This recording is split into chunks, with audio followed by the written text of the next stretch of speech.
Hey guys, today we're going to be doing an LS430. This is a 2000 to 2003 model, so it originally came with a 5-speed auto. This harness is a completely brand new one to bring the ECU inside, and it's designed for a manual gearbox. So let's get into it.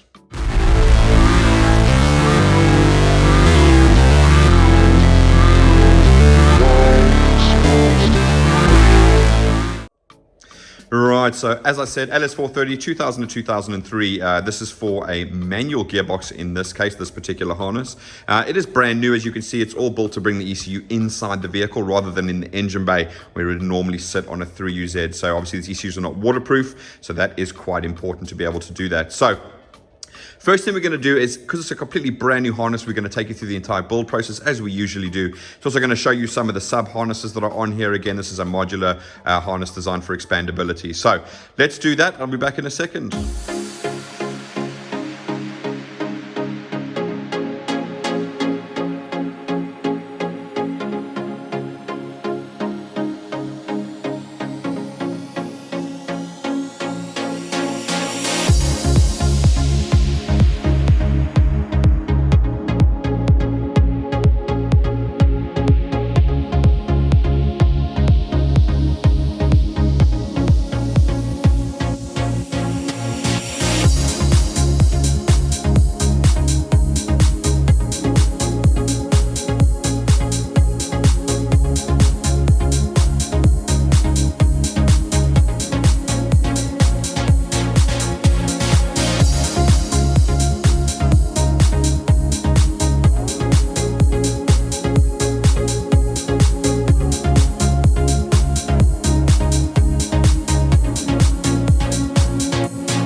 Right, so now you've seen exactly what goes into making one of these and what it looks like underneath all that heat shrink. So what are we going to do today? Well, first of all, we're going to start with the layout of the harness. So we're going to go through every single thing so the customer, John, knows exactly where everything needs to go, where it needs to be plugged in, and how it's routed. Once we do that, then we're going to go into the testing, and that's going to be made up of two sections, one with the ignition on and one with the engine actually running. So exciting bit at the end there. Okay, so without further ado, let's jump into the layout of the harness so we can start going through exactly what this harness is made of. So let's start here at the ECU side. So again, you can see we've got 1, 2, 3, 4, 5 ECU plugs. Again, all unique. You can't plug them in the wrong place, so that is already nice. Now, you've got 3 plugs that are here that they go into the actual engine harness itself. We then have the 2, what I like to call body ECU plugs, and they go straight into the fuse box. We then also have our accelerator pedal, because remember, these are fully drive-by-wire. So again, you can see all nicely labeled for you guys, so you can't get any connections wrong. This runs for about 2 meters. You can see it squiggling around there, and it goes to the customer's pedal that they have supplied to us. Right, so this one has been adapted to fit his particular vehicle. What I will do is I'll put a link in the description down below to explain the different types of pedals you guys can use on a 3UZ. So if you watch that video, you'll notice that these particular style, which come on the LS, I think the SC and the GS, the first generations, you know, the 2000s, 2003/2005. These ones have basically a TPS on here. If you know Toyota stuff, you'll know exactly what this is over here. And again, they're really straightforward and simple. Now, the only issue with these ones is obviously you can go over range, so you can go too far on the pedal and it causes the throttle to shut down. So with these ones, you do need to fit some kind of stopper that will then stop the pedal from going too far and causing the throttle body to shut down. Okay, right, so that's the pedal side of things. And moving along into here, we then have the harness that comes out of the main engine harness, and that goes along to the fuse box over there. So that's carrying all the powers that we need in the main engine harness itself. Now, we have 4 plugs in the fuse box here. These are all unique connectors. You cannot get them wrong, so you don't have to worry too much about connecting these up. If it won't fit, then it's in the wrong place, okay? Same with the ECU plugs, as I said, all unique connectors, so you can't get them in the wrong place. Right, moving along from there, and then we end up at our grommet. So this is the grommet that's going to go into the firewall, and you'll see that we've left a piece of epoxy-lined heat shrink on here. Once the customer moves this grommet to where it's going to be suitable for their particular application, obviously they can heat this down. It's got epoxy line in it, so it'll seal the harness from the exterior, or from the engine bay in this particular case. Moving along from there, and you'll see we then have our molded T-piece boot at the back here. That means the harness is going to split off and go down the front there and round the back over there. So we're going to carry on this way, and then we'll come back and go down there. So popping out the boot here is going to be your ignition left harness. So you see that plugs into an 8-pin DTM connector. That then goes off and plugs into your 4 coils on the left bank. Remember, this is the left bank, so always looking from the driver's side. This is the left bank, that is the right bank. This can often be referred to as bank 1, and that can be referred to as bank 2 as well. This has the odd cylinder, so we've got 1, 3, 5, and 7. The right bank has got the even number, so we've got 2, 4, 6, and 8 over there. So really simple and straightforward. Obviously, everything is labeled for you guys. So there's ignition 3, and you can see ignition 7 over there. Right, so again, these are plug and play, so you can just disconnect these. If you want to change your spark plugs, you can take all your coils out, change your spark plugs, put them all back, and plug that in there. Obviously, the reason we do this is twofold. One, if you guys ever wanted to change to an aftermarket ECU, you can change the coils if you wanted to. Number two, the OEM connectors have a very finite lifespan in terms of how many times they can be connected and disconnected. Two factors with that. One is the type of terminal they use. It relies on a spring force. Two is obviously the actual plastic bodies themselves when they get heated up. And to be fair, these are quite painful to get out. They can be quite fiddly, so it's quite nice to be able to just disconnect that from there and be able to pull all your coils out and change your spark plugs really nice and easily. Also, if you wanted to crank the engine over for the first time to build up oil pressure, well, you can just disconnect all your coils there. Engine's not going to fire, nice and easy. Right, the second branch that pops out over there, which you can see running along underneath here, just want to see if I can move this out the way, but you can see it runs along there, and then it breaks out here towards the middle, and it goes off to your cam sensor. So you'll see this is labeled as VVL, again, because it's a left bank, but mostly these cam sensors, there's one here and there's one on the other side, and they're measuring only the inlet cam. And that's because the VVT-i on these engines is only on the inlet cam. So the ECU wants to know that what it's being commanded the cam to do is actually happening. So that's what those cam sensors are for. Right, moving along over there, and then you'll see it breaks out here by injector 1. It goes off to the oil control valve for the left bank. So again, you can see that's labeled OCV for oil control valve. And also breaking out over here is the section you can see that runs down there, and that goes off to your cam sensor on the front. So as you've already noticed, there are 3 cam sensors on a 3UZ, well, as well as a 1UZ VVT-i. So this is used for synchronization to check engine position, and these obviously to check what the cams are doing when the ECU commands either a retarding or advancing of the cams for the VVT-i. All right, you'll see here there is a little mounting point. You can use a P-clamp with a nut and a bolt. You can use like a body clips or something that sort of push in there, and then you can use that to fasten the harness down there to keep it out of harm's way. Moving along over there, and you'll see here we've got 2 standard Toyota mounting points. Ignore my clips, it's just ones that I can use nice and easy. You see there's just a flip one that I can push in.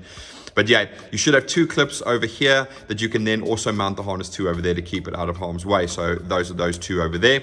Moving along, and you're going to see it's going to break out at the bottom here, and it's going to break out into 3 sections. Okay, so the 2 sections that you see going down through there, they make their way through there, come out the bottom here, and it goes to your crank sensor and your oil pressure. Okay, again, everything is labeled for you guys. You don't have to worry too much about where it all goes. You just need to look at the label and it'll tell you exactly where it goes. The other section that breaks out over here can also go through there if you want. It's all going to be depending on whether your AC pump is here. This is where the AC pump would normally be. And in this case, we know the customer's got an LS430. So unless he's changed his sump, his oil pressure switch should be here. But we do break it out of the top here because, again, these harnesses can be used on any of the 3UZ engines apart from the 6-speed, obviously. And obviously these then go along, and this one comes down and goes to your Lambda sensor over there. Okay. Sorry, a bit confusing there. But anyway, so that's your Lambda sensor plug. It can go through there, down through there. The reason we've done this is because on standard, the Lambda harness comes down through there, which makes it very close to the exhaust. What we try to do is try to avoid any type of heat, especially with these standard connectors. Obviously, they don't like heat all that much. So we've done it like this so you can keep it out of the way of the exhaust entirely, and you don't need to worry about getting a lot of heat to that particular section. Okay, sorry, going back here, I said the reason we broke out the oil over here is if you had a GS or an SC, the oil pressure switch would be over here. So you can use this harness if you've done a sump swap, if you had an LS, or if you were using it on a GS430 engine, because obviously the 3UZs are pretty much interchangeable. All right, so that is this side of the harness. So let's go back now, and we're going to cop over to the T piece at the back there, and let's start going through there. There's about 3 or 4 sections that break out here, so I'm going to do those ones. Once we've done those ones, then I'm going to pop over the other side and start going along there. So as you can see here, we have one breakout that goes around there, and that is our ground. So it goes into the M6 bolt over there. You'll see you've got 2 M8 holes over here. If you have a 3UZ, these will have nothing in them. You would only have that bolt there because that's where the standard 3UZ harness earth to. So again, this is the only earthing point of the harness. It just bolts on directly over here. Nothing too difficult there. Again, all labeled. You can see the label down there would be GND for ground. Next up, we've got what I call the sub harness. The reason I call it sub is because it goes underneath the intake. Technically, you can also call it start and knock harness if you wanted to. But yeah, so this one runs under the intake. So what I'm going to actually do is I'm going to cut to a photo now. You can see it runs under the intake, goes to the starter, and then to knock 1, and then knock 2. And again, everything's labeled for you guys.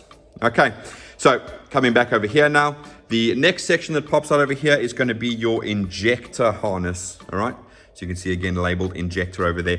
This one runs underneath the intake as well. I do have a video down in the description on how to install that particular harness. Again, your inlet manifold has to come off to do the sub harness because that's going underneath the starter motor, the knock sensors. So while you're doing that, you'll be installing that injector harness as well. Now that runs along through the middle there, and it pops out either side. So again, you see all of the injectors here are labeled: injector 5, injector 7, injector 3, etc. So they all pop out over there, and they plug into the injectors over there. And again, on the other side, I'm just going to quickly move around here. So you'll see on the other side here, exactly the same thing. It just pops out through the middle there, and we've got all the injectors labeled for you: 2, 4, 6, and 8. So I'll see if I can quickly move that around. Yeah, you see injector 8 over there. Okay. Also underneath there is your vacuum solenoid valve for your ACIS system. So that plugs in with that particular harness over there. Actually, I'm going to stay on this side now.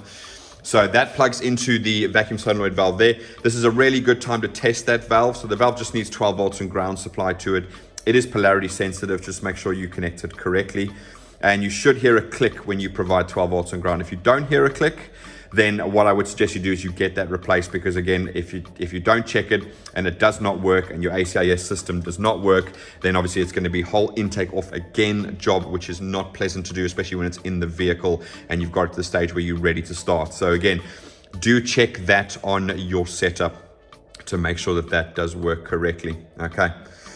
Right, so that is the last section that breaks out over there. So what we're going to do now is the harness carries on along here. You can see I'm just using P-clamps on the standard 3UZ mounting points there to hold it in place. It moves along here. Again, you see just normal P-clamp on there. And we break out over here on this side, and you can see we go to ignition right. So again, exactly the same as the other side. I'm not going to go through it all, but again, all labeled for you. Complete quick disconnect from there, and obviously you can take all your coils out and change your spark plugs if you wanted to. Moving along there, the harness has another breakout over here, which is going to go to the other cam sensor, exactly the same as the other side. And again, this is labeled VVR, or variable valve timing right bank. Okay. Then the harness moves along there, and it breaks out again by injector 2, like on the other side. Now this has a couple of breakouts going off here. First of all, we've got our coolant temp sensor. So again, that goes to the 2-wire sensor over there. We also have our throttle plug. Again, that's going to a 6-pin DTM plug. The reason we've done this is on the standard ECUs, you can use either of the 5-speed or the 6-speed throttle bodies. So if you ever have a broken throttle body and you can only get your hands on a 6-speed one, you can just give us a call and we'll make you a little tiny sub harness to go to the 6-speed one rather than the 5-speed one. In this case, as it's 5-speed and he's got his throttle, we've got our drive-by-wire motor plug over there, and then going across the other side over there, and you'll see we end up at our TPS plug over there. Okay, you can run this underneath the throttle body if you want as well. It works both ways. It's not a problem there. All right. Next little one that pops out there is going to be Temp. Now, Temp actually just runs straight through the harness and comes out at one of the customer plugs on the fuse box over there. In this case, I'm just using a 3UZ non-VVT-i temperature sensor. that screws into the little hole over there. On a standard 3UZ engine, this will just have a blanking bolt on, so you can remove that and fit a temperature sensor that will work with your particular vehicle. That's why we give you quite a long piece of loose wire there, so you can cut to adjust. You can also then put your own terminal on if it's required for your particular sensor. But this one only comes out at the fuse box there. It's not used for the engine at all. You do not need to connect it if you don't want to. We just like to give you guys the ability to have that, because obviously it's a useful piece of information that most people with these swaps don't get, because obviously it's normally just going straight to the ECU and there's no output. Like the 1UZ non-VVT-i that used to have these as standard, obviously the 3UZ doesn't, because it communicated that information via MPX to the original cluster in the LS430. Okay. Next up, coming out here is going to be the oil control valve for the right bank. So again, we just labeled it OCV. Obviously, you can't really get it wrong. They're on complete opposite sides of the engine. Nothing else would match up. So again, just labeled OCV for you. Next section that pops out over here runs along through there, and it's quite a lengthy one. So again, if you guys have weird intakes that you need to make work, this is your mass airflow sensor plug. So there it is. Again, I've got nice videos down in the description about the mass airflow sensor, how to fit it, where to fit it, what issues can happen when it's fitted incorrectly, etc. So again, head down to that description. You'll see loads of links and good videos there for you guys. Right, moving along from there, we're then going to have the harness, which then moves along down the engine over here. Again, depending on which way you want to run it. But it breaks out here at the bottom and goes off to, first of all, our alternator harness. So again, same story. The reason we put this on a sub harness is there are three different types of alternator that you can use on this engine. You could theoretically use the very early one with the big round plug. You can use this one, which also came on the 1UZ VVT-i and actually 1UZ non-VVT-i from about 92 onwards. And then obviously the later 6-speed models had a sort of square 4-pin plug, and that can be used. You just need to be very careful with the 4-pin ones. Some of them, mainly the Crown, which is like the 2007, 2008 models onwards, they have the 4-wire plug, and they actually are controlled by the ECU, so you can't just use one of these harnesses to control them. But luckily, on the, I think it's the LS430 and the GS430, the 6-speed models, so the second generations, they had a 4-pin plug, but alas, only 3 of the wires were used, and it's the same 3 wires that are used for this particular plug. So again, if you can only get your hands on one of those alternators, you can give us a shout. We can send you out a little sub harness with the 4-pin plug on rather than the 3-pin oval plug, as you see there. Then lastly, coming down there, and you'll see we've got our O2 sensor. So you should have a bracket normally on your block. That just slides on there. I haven't clicked this one in, so it will be further back, obviously, when it's in the car. And it plugs into your Lambda sensor over there. So quick side note, with the remap that we do, we're only using the primary Lambda sensors. So we do not use the secondary ones after the cats. Those have been mapped out of the vehicle. As you'll see when I go to start it, we've obviously got no secondary Lambdas hooked up or anything, and we're going to have absolutely 0 diagnostic codes, either for the automatic gearbox or the secondary Lambda sensors. Okay. Right, so that is the layout of the engine harness. Again, really nice and simple, with our little sort of tweaks about having things be able to disconnect, which is one thing I didn't mention as well, is on the injector harness, the only things that are plugged in to the actual inlet manifold are the throttle and the injectors and the ACIS. So theoretically, you could literally take this entire throttle off, and the only thing you'd have to disconnect is this one and the throttle at the front, and you could pull the entire inlet manifold off, discounting the fact that obviously the throttle does have coolant connections to it.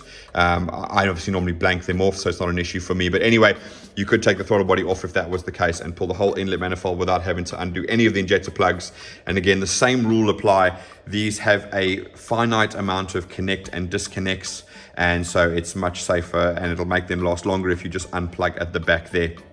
And then you can lift the whole inlet manifold if you need to do so, like to change a starter or gaskets or anything like that. Okay, so hopefully nice and simple for John to put on his engine. Hopefully a good explanation of where everything goes. So what we're going to do now is we're going to move over to the fuse box, and we're going to look at those 2 plugs that John has to connect inside his vehicle. Now, if you watch any of our other videos, this is going to be very repetitive.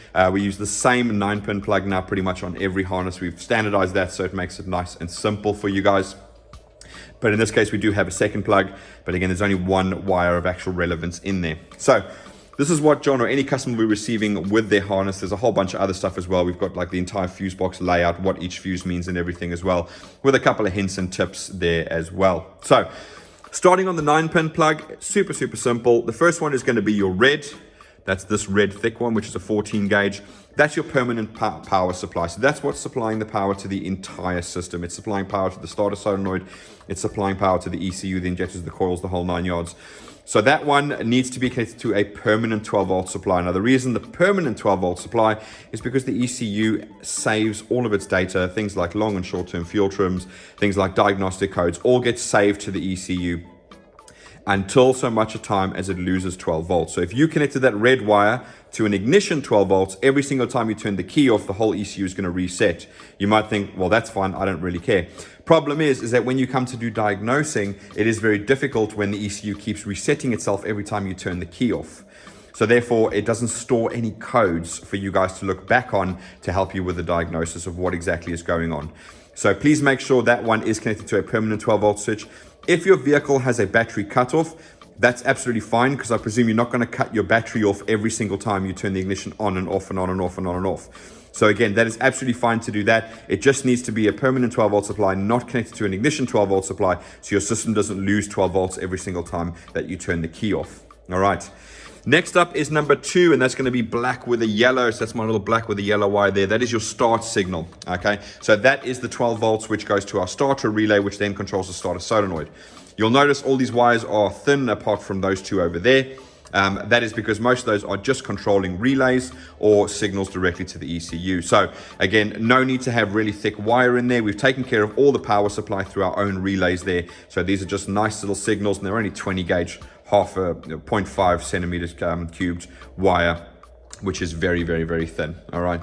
But again, that's your start signal. That needs a 12 volts, and you can take that from your key barrel. That's the easiest place to get it from, unless you're doing like a start button switch, in which case you can feed ignition 12 volts to the one side of the switch and our black with a yellow wire to the other side of the switch. All right, and that'll work exactly as you expect it to. Next up is going to be number 3. That's yellow and green. So in this case, you can see my yellow and green wire there. It's going to my little device to translate for my dash over there. But that is the temp wire that we spoke of. So that is the wire that is going to this wire over here. So again, it's not necessary. We just give it to you guys as a little function. If you guys want to fit a coolant temp sensor because you're fitting either your own gauges, aftermarket gauges or whatever, you can then use that spot to fit your own coolant temp sensor. And we bring it out here for you, so it's just connecting straight to your gauges, which are already inside the vehicle, which is where this fuse box is. Right, so that's number 3. Number 4 is gray, and that's this one over here. So it's a 16 gauge wire we're using over there. That is for your fuel pump. Now that is controlled via the ECU. There is a relay inside here already, and that is capable of handling up to 30 amps. Now we do only fuse it at about 20 amps. Most pumps, that is absolutely fine to deal with. We've got plenty of safety built in there. The relay can take that, no problem at all. So that is just a 12 volts that you can take straight to your fuel pump, all right? If you are running more than one fuel pump, or your fuel pump demands a lot more than 30 amps, which I highly doubt, but you can then just use that as a 12 volt trigger to a relay that you can put in the back with the fuel pump, okay?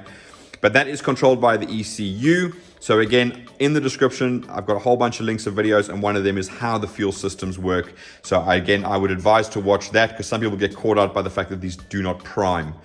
Okay, so again, have a watch of that. You'll see exactly how they work. Next up is going to be number 5, and that's yellow with a red. I call it the check engine light, or management engine light, or whatever you want to call it. But basically, that is our yellow with a red tracer wire there. You can see I've got it plugged into my dash. We're going to be using that to make sure that that wire is connected correctly. You'll also notice in the fuse box, there's a little LED over there. That is also the check engine light. I did put that in because some guys want to get the engine started on the floor. They don't want to have to connect everything up inside their vehicle. It's just a means of knowing that your system is on, the check engine light is on, the ECU's on, and you can start the engine and so on. Okay, but again, the lid normally goes on that, so you don't really see that. It's kind of more for your initial startup, and then you would connect that to a dash of some sorts. Now, the check engine light, as I do state here, it does provide a ground/earth, whichever term you prefer using. So if you are going to be using that with like a little LED, maybe you've got like a classic hot rod that you're just customizing your whole dash. If you're using an LED, that is the ground side, so you need to provide an ignition 12 volts to the other side of that check engine light LED. Next up is number 6, and that's going to be yellow, and that's going to be the tacho signal, rev counter signal, whatever you call it. And that is just over here. So you can see I've got my yellow wire over there, which is then connected to my dash. So again, we're going to be using that to make sure that yellow wire is connected correctly and that we are getting a tacho signal through it. Useful tip, although it's a V8, it does actually give out a 4-cylinder signal. Now, as far as I'm aware, it's just a legacy thing from the 1UZ non-VVT-i. They used to run effectively 2 4-cylinders, 2 igniters, 2 distributors, 2 coils. And that used to give out a 4-cylinder signal. I'm not sure why they carried it on, but they did. So all the 1UZ VVT-is and 3UZs, they give out a 4-cylinder signal, not an 8-cylinder signal. So do be aware of that. If you're using aftermarket tachos, make sure you can either put it into 4-cylinder mode or etc. Otherwise, you're not going to get an accurate reading. When you look at my clocks, just ignore them. This is a 6-cylinder from an IS200. I'm feeding it a 4-cylinder, so the RPM is going to look very, very weird when we come to make sure it's working later. But I just want to make sure that it's actually working and coming through, not so much that it's obviously accurate. I would expect it to be accurate as it's coming from the ECU. Next up is number 7. That's going to be black with a red. So that's my black with a red wire over there. Now that is my ignition 12 volts. Okay, so the ignition 12 volts you can normally take from the back of the key barrel. If you do take it from the back of the key barrel, please be aware, if you aren't already, that obviously key barrels have an accessory, an ignition, and a start position. Now, why is that important is because the accessory feed loses 12 volts when the keys move to the start position, okay? So if you are looking for the ignition 12 volts at the back of your key barrel and you've got your multimeter to hand, make sure that when you find that 12 volts that you move the key to the start position and make sure that 12 volt remains and doesn't switch off, okay? It happens more than you think. And basically what happens is it's an incredibly frustrating thing to find, because what happens is the moment you turn the key to the start position, starter activates, the engine cranks over, but of course what happens is the fuse box and the ECU loses power, because now you've connected to accessory feed. It now cuts the power to the ECU. But guess what? As soon as you let go of the key, everything switches back on again. So you go back, you look at it, you're like, my check engine light's on, everything's working 100%. Go to turn the key, doesn't start, let it go, everything turns on again. It'll drive you crazy. So do make sure that if you are looking for the 12 volt ignition feed from the back of an ignition barrel, make sure it is the ignition feed and not the accessory feed. Okay. After that, number 7, we've got number 8, which is pink with a blue, and that's going to be your charge light. So you can see my pink with the blue over there. It's going to my little device there because we're going to be making sure the charge light, alternator light, battery light comes up on the dash and make sure that is working correctly. Okay, now little tip with these ones over here, it does come literally directly from the alternator to that plug. It doesn't have any interaction with the ECU. They do a standard, but that's because they were transmitting data via MPX. We don't need to. So again, it's not connected to the ECU at all. The trick is that these were designed obviously to go to the ECU and then be connected by MPX. What I've come across in the past over many years, I've been doing this for a long time now, is basically on older vehicles, what I found is that the dash can actually backfeed through that alternator light, which then backfeeds into the entire system, which can actually keep the whole system alive. I've seen that quite a few times, so it does happen. So basically what you need to do is take a couple of considerations into effect. If you have an old cluster that has like an incandescent bulb, see if you can get an LED bulb. The reason I say that is because a light emitting diode does exactly what it says in the tin. It only allows electricity to flow in one direction, okay? So in other words, because the alternator light gives out a ground, the cluster will have 12 volts, and so effectively this grounds out, which then turns the light on, all right?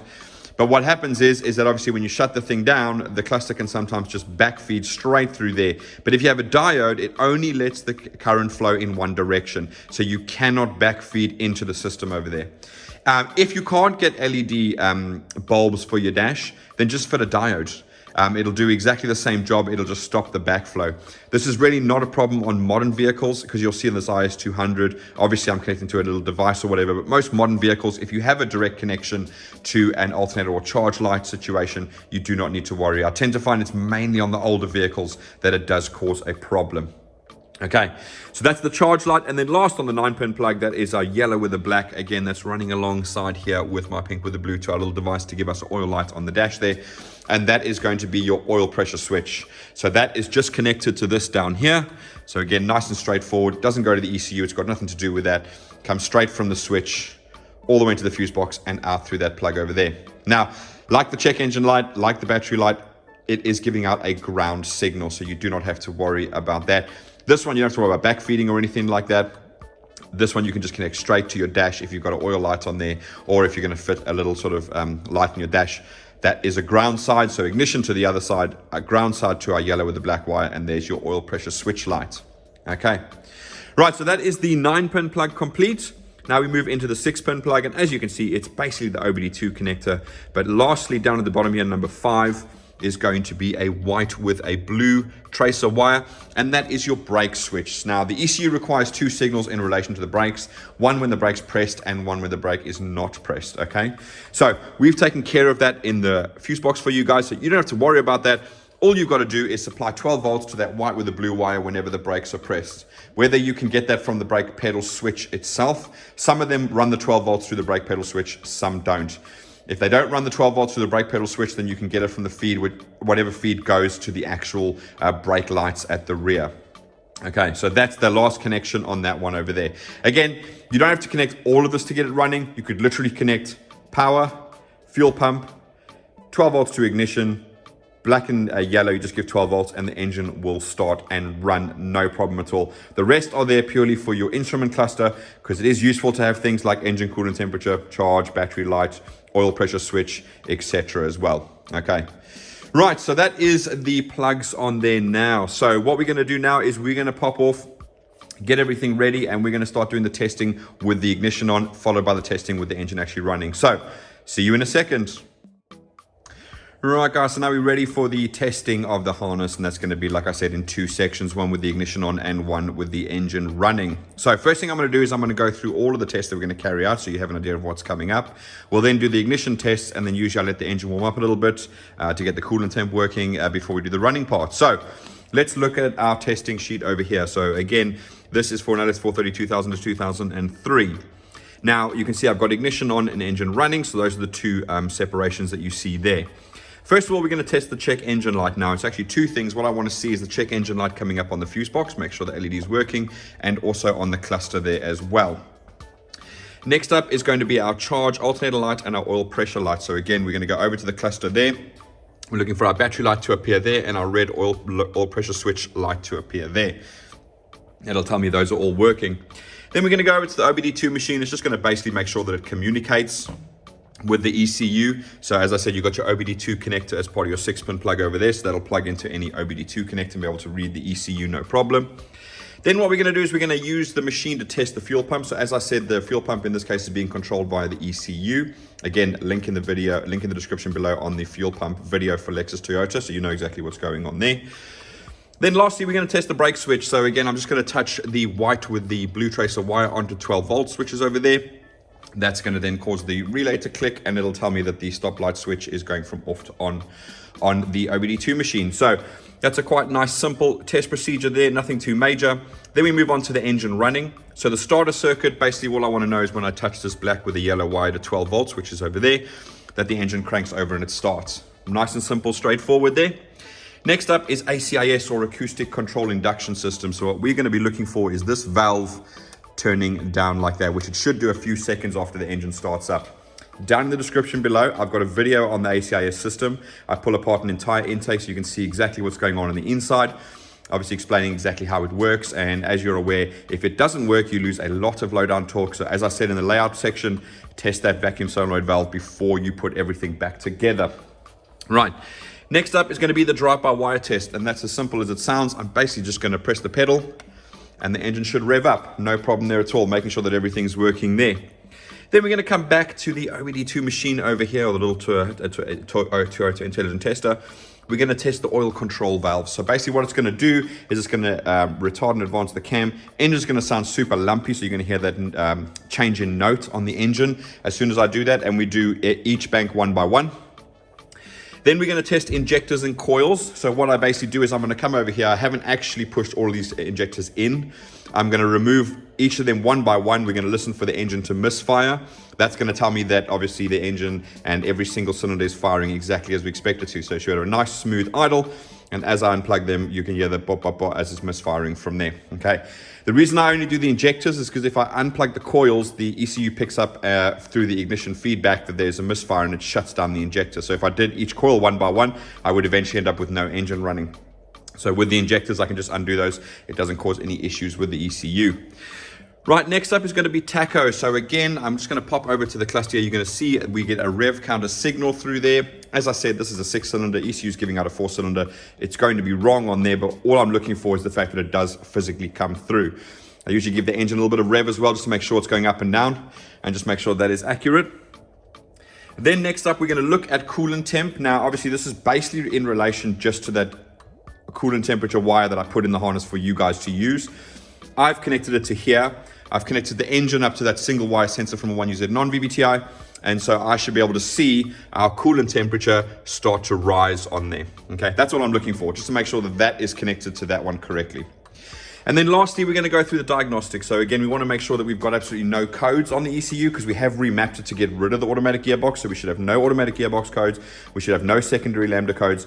It should have 0 codes whatsoever. We should have the check engine light turning off when we start it, and we will show on there that we've got 0 codes. Right, so let's jump into the ignition side testing, which should hopefully be nice and simple and straightforward. And all I'm basically going to do is I'm just going to put you guys down for a second on the camera side. Let's just get that over there. Oh, table doesn't exactly have a load of stuff, but all I'm going to do is take my black with the red wire that I've got here. We'll put it to 12 volts. Oh, let's get that in properly. There you go. So nice and super simple on that one. So as you can see, you can hear the relays clicking as I connected the ignition. You can see all the lights on there. So let's quickly go through what we want to do. So again, we've got check engine light. Okay, so that's over there. So yep, we've got our LED lights up on the fuse box, and we've got our check engine light on the dash there. So that's perfect. Next up is the charge alternator light and oil pressure. And there you go. There is your charge light. There is your oil pressure light. So again, that's working exactly as I expected to. Let's move over to the OBD2 machine now, and we're going to go back over to data list, and we should see that we are getting a bunch of data through. There you go, 25 degrees coolant temp, 15 degrees intake air, 15% throttle. All right, if I go into function and I go into system select, it's going to actually tell you that it's there, LS430. Okay. Right, so that is the OBD2 working. So what we're going to do now is we are going to go back into there, and we want to do the fuel pump test. So as I said, the ECU itself is controlling the fuel pump. So all I want to basically do is go into active test section over here. And I'm just going to go into fuel pump. Now you'll see it says fuel pump relay and fuel pump. If you watch that video about fuel pumps, you'll know exactly what that actually means. So we're going to go into there, and we're going to test the fuel pump.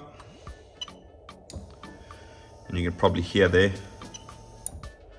You can hear the relay clicking, you can hear the fuel pump running, so that's absolutely fine there. Okay, right, so now what I'm going to do is I'm just going to create a list of data that is relevant to us, because obviously there's absolutely loads of data on here. So I'm just going to do engine speed, coolant temp, and we're going to go down to stop light switch. So that's for my brake switch over there. So that's the next thing that we want to test. So as you can see down there, we now have just our coolant temp showing, which would be useful for the thing, our engine speed or engine RPM, and stop light switch. So again, all I'm going to do is I'm going to take this white with a blue tracer wire. I'm going to feed it 12 volts. And as I do, you're going to hear that relay clicking. You're going to see the stop light switch goes to on, off, off. Right. So again, that supply to the ECU is fused in the fuse box there. So you'll actually see we have a separate STA 5 amp fuse there. So don't worry about the feed that you're putting in. That's just activating the relay. The feed that's going to the ECU is protected by a refuse. So you can't do any damage to the ECU with your brake light switch circuit. So do not stress about that at all. Okay. Right, so that is that. Obviously the engine's ice cold, or relatively ice cold. So what I'm going to do now is I'm going to go away. I'm going to start the engine up. I'm going to get a little bit of heat into it so we can actually see the coolant temperature go up on the dash, because obviously we need to test that as part of the engine running. So let me do that now. I'll be back in a second, guys. Right, guys, we're back now for the testing part with the engine running. You can see I've just let it warm up a little bit. So we've got some temperature on the dash there. We're about 65 degrees over there. So that's all nice and dandy. Right, so quick recap. Starter circuit, we're just going to test where we touch the 12 volts to the starter wire, that it activates and the engine turns over. ACIS, make sure the valve goes down. Drive-by-wire, give it a rev. Oil control valve on the machine over there. Injectors and coils, pull them off one by one. Look at the tacho, look at the coolant temp again, and obviously do the diagnostic section of it. So without further ado, let's get it started up. So again, I'm taking my black with a yellow tracer wire, touching it to 12 volts. There you go, she fires straight up. That's perfect. Okay, so let's go look at the ACIS valve. That's gone down, so that is perfect. Okay, so ACIS. Right, let's give it a bit of a rev. So we'll do that. Right, so we're super happy with that. Right, let's go to the oil control valves now. Let's do a little bit of active test. Let's do some active tests over there. We're going to do bank 1 first.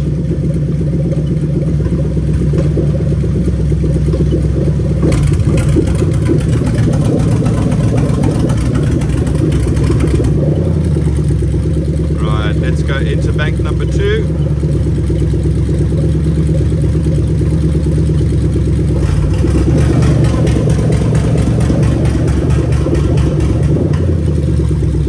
Back into the data list now quickly. Rightio, so now we've done that, let's go ahead and test the injectors and coils. So let's start here at number 1, number 3, number 5, and number 7. Go over to the other side now and do the other side. So let's start at number 2, number 4, number 6, and number 8. Rightio, so that's all the injectors tested. Let's move over and look at the tacho. As you can see, we've got a signal through there. And that's working as we expect it to. And obviously the coolant temp, we can already see that's going through there. And you can see we're up to about 73 degrees now on there, so that's fantastic. Right, so let's just quickly switch off the ignition. Right, I'm just going to put the ignition back on again for you guys quickly. Bear with me a second so we can do the diagnostics part.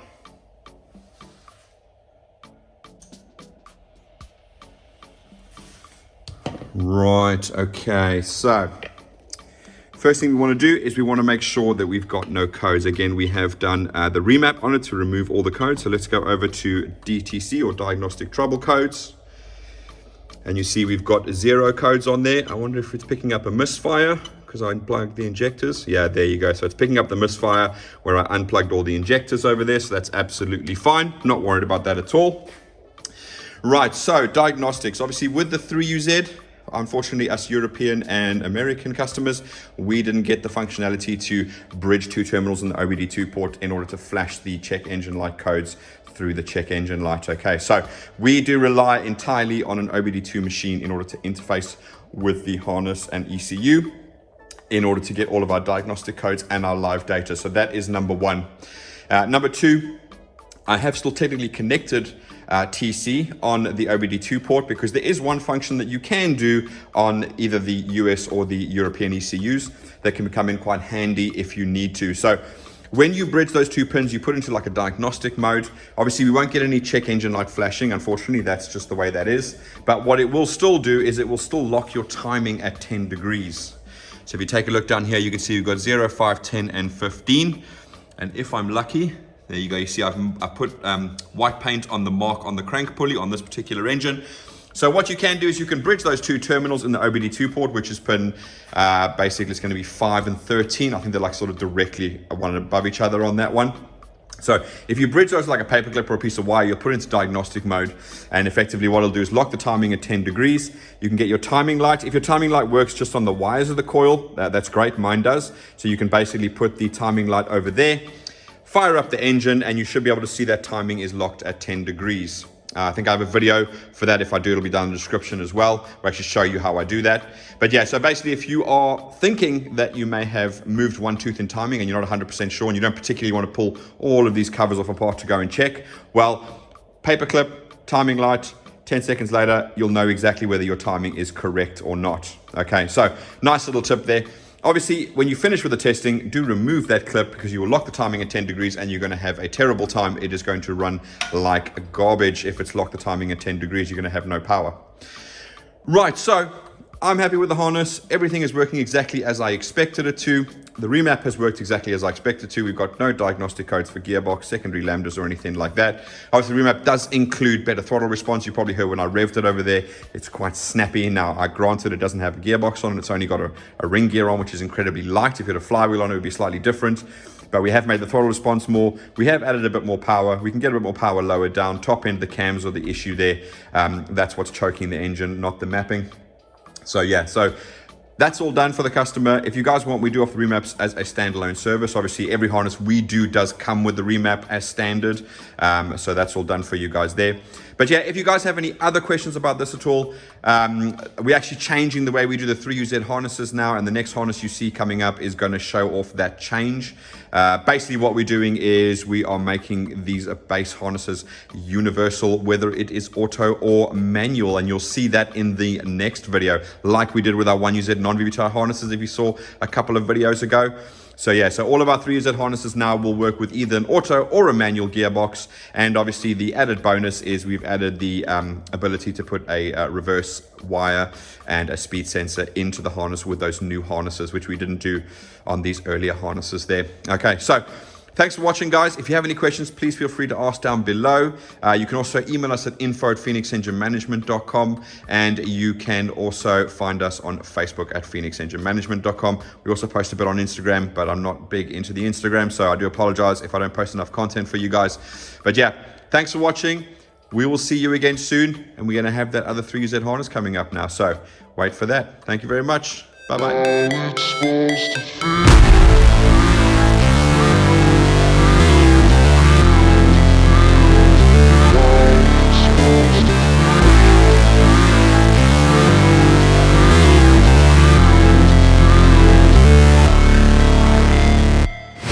Never break, always fight, never quit, do it right, play the game, win it life, have no shame, there's no time, feel the pain, live the grind, I could change, in my mind, pick a lane, commit and climb, the only way to win it life.